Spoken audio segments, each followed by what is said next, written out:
நம்ம ஆளுங்க தானே நம்மள இவ்ளோ தூரம் சப்போர்ட் பண்ணி கூட்டிட்டு வந்தாங்க. அவங்களுக்கு தெரியாதா அவங்களோட பெஸ்ட் ஹாலிடேஸ் நம்ம கூட தான்னு. GT Holidays, South India's #1 travel brand. Touring talkies ரசிகர்களுக்கு என்னுடைய அன்பான தமிழ் புத்தாண்டு வாழ்த்துக்கள். வாங்க நிகழ்ச்சிக்கு போகலாம்.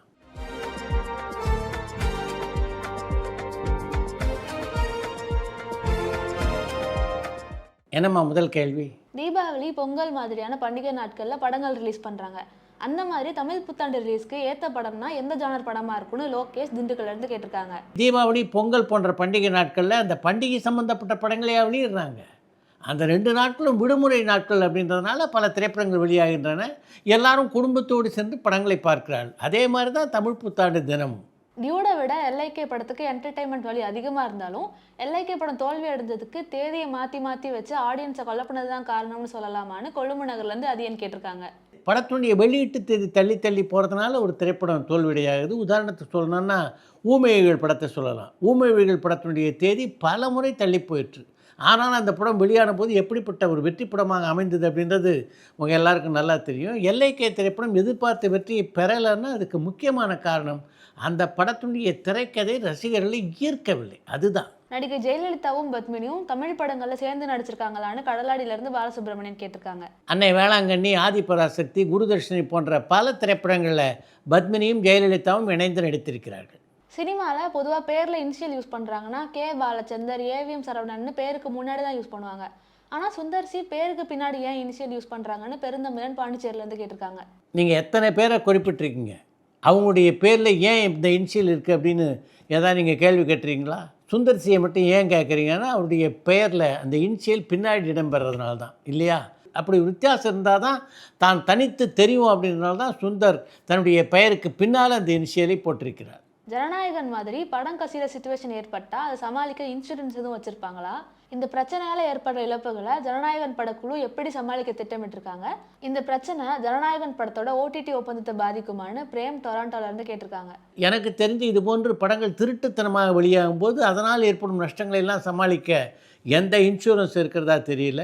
இதுக்கு முன்னாடி இப்படி ஒரு வருந்தத்தக்க சம்பவம் ஜக்குபாய் படத்தின் போது நடந்தது. அப்போவே முனைந்து எல்லாரும் நடவடிக்கை எடுத்திருந்தாங்கன்னா நிச்சயமாக இப்படி ஒரு விபரீதத்தை நம்ம மீண்டும் சந்திக்க வேண்டிய ஒரு கட்டாயத்துக்கு தள்ளப்பட்டிருக்க மாட்டோம் அப்படின்னு நினைக்கிறேன்.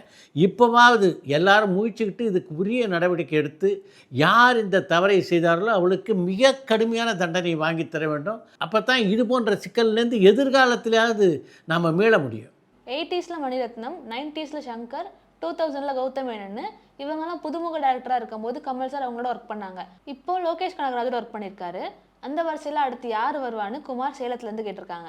ஏற்கனவே வளர இருக்கின்ற ஒரு இயக்குனரோடு கமல்ஹாசன் கை கொடுத்துருக்காரு. அதுதான் அன்பறிவு இயக்கத்திலே அவர் நடிக்கின்ற திரைப்படம். அடுத்து கமல்ஹாசனை யார் இயக்கப் போகிறார் அப்படின்றது ஏற்கனவே முடிவாகிவிட்டது. ஒரு படத்தை அன்பறிவு இயக்கப் போகிறார். ரஜினியோடு இணைந்து கமல்ஹாசன் நடிக்க இருக்கின்ற படத்தை நெல்சன் இயக்க இருக்கிறார். இந்த 2 முடியட்டும், அதுக்கப்புறம் நம்முடைய ஆலோசனைகளை சொல்லலாம்.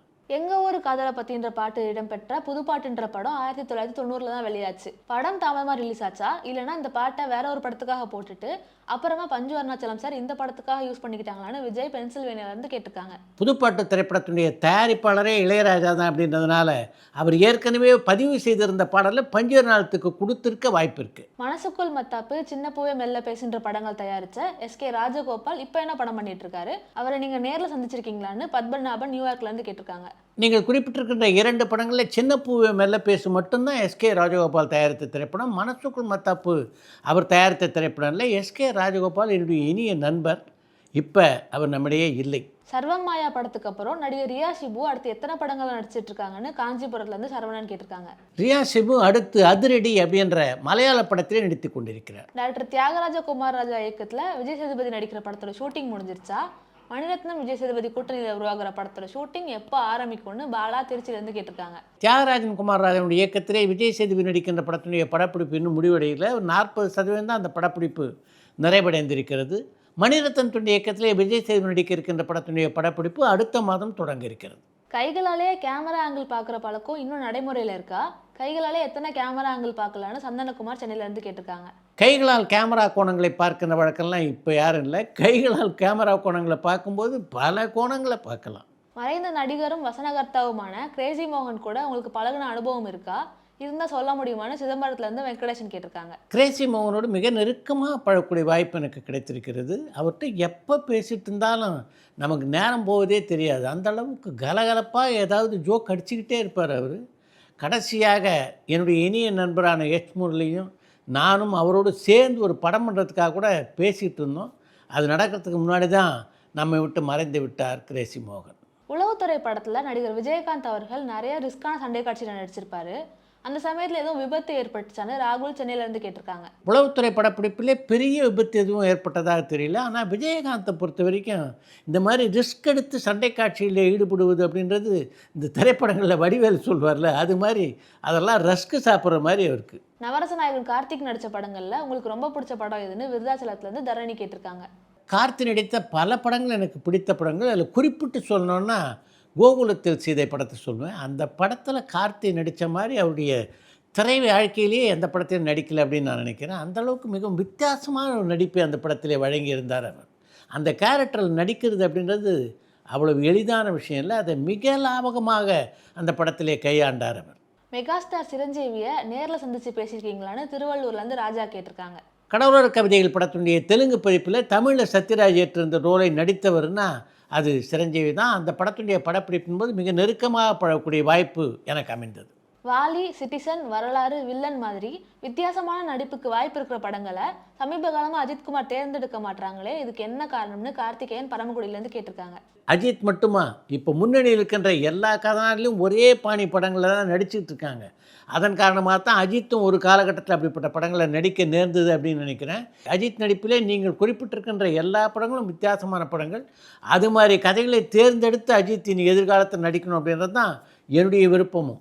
நடிகர் எம்ஜி சக்கரபாணி அவர்கள் தமிழ் திரைப்படங்கள் தயாரிச்சிருக்காங்களான்னு கடலாடியிலேருந்து பாலசுப்ரமணியன் கேட்டிருக்காங்க. எம்ஜி சக்கரபாணியுடைய தயாரிப்பில் உருவானது தான் எம்ஜிஆர் நடித்த அரச கட்டளை திரைப்படம்.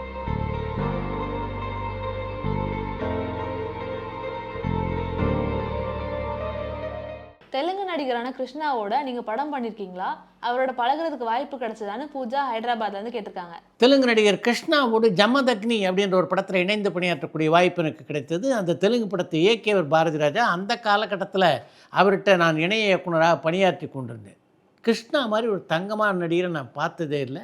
அவருடைய திரைப்படங்களுடைய வெற்றி தோல்வி பற்றி யார் தப்பாக சொன்னாலும் ஒத்துக்க மாட்டார். தன்னுடைய படங்கள் தோல்வினா பட்டவர்த்தனமாக அதை ஒப்புக்கொள்ளக்கூடிய துணிச்சல் இருந்தது. அந்த படத்தை வெற்றி அப்படின்னு யாராவது பக்கத்தில் பேசினாங்கன்னா அவங்களே இவர் கிண்டல் பண்ணுவார். அந்த அளவுக்கு ஒரு உண்மையான மனிதர் கிருஷ்ணா. அடுத்து இன்று ஒரு தகவல். கவிஞர் கண்ணதாசன் எந்த அளவு வேகமாக ஒரு பாடலை எழுதக்கூடிய ஆற்றல் பெற்றவர் என்பது எல்லோரும் அறிந்த விஷயம். ஆனால் ஒருத்தர் பேசிகிட்டு இருக்கும்போதே நடுவில் ஒரு பாடலை உருவாக்க முடியுமா?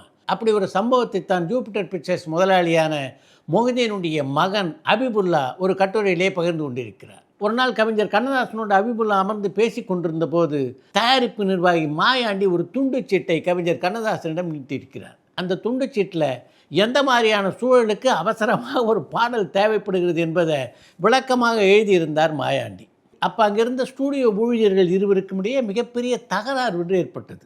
அந்த தகராறில் அவங்க 2 பேரும் பேசிக்கும்போது அப்படி பார்த்தாலும் தப்பு தான், இப்படி பார்த்தாலும் தப்பு தான் என்று ஒருவருக்கொரு குற்றம் சாட்டி பேசியிருக்கிறார்கள். அதை கவனித்து கொண்டிருந்த கண்ணதாசன் அடுத்த 1 நிமிடத்தில் பாடல் வரிகளை சொல்லத் தொடங்கிவிட்டார். அப்படி பார்த்தாலும் இல்லை இப்படி பார்த்தாலும் பெண்களின் சொற்படி ஆடவர் ஆடுவதல்லால் அப்புறம் இப்புறம் தப்புவதில்லை என்று பாடலுடைய முதல் 4 வரிகளை எழுதிய கவிஞர் அடுத்து எழுதிய 4 வரிகள் இருக்க அதுதான் அசத்தல். கைப்பிடி நாயகன் காதலுக்காக கண்ணகி காத்திருந்தாள். அவள் காதலை தள்ளிய கோவலன் மார்பில் மாதவி சாய்ந்திருந்தாள். அப்போதும் அங்கு ஆண்டது எங்கள் அல்லி பரம்பரை தான். என்ன ஒரு கவிநயம் பாருங்க. இந்த பாடல் அவரும் ஹபீபுல்லாவும் பேசி கொண்டிருப்பதற்கிடையே எழுதப்பட்டது அப்படின்னா நம்புவீங்களா? அதுதான் கவிஞர்.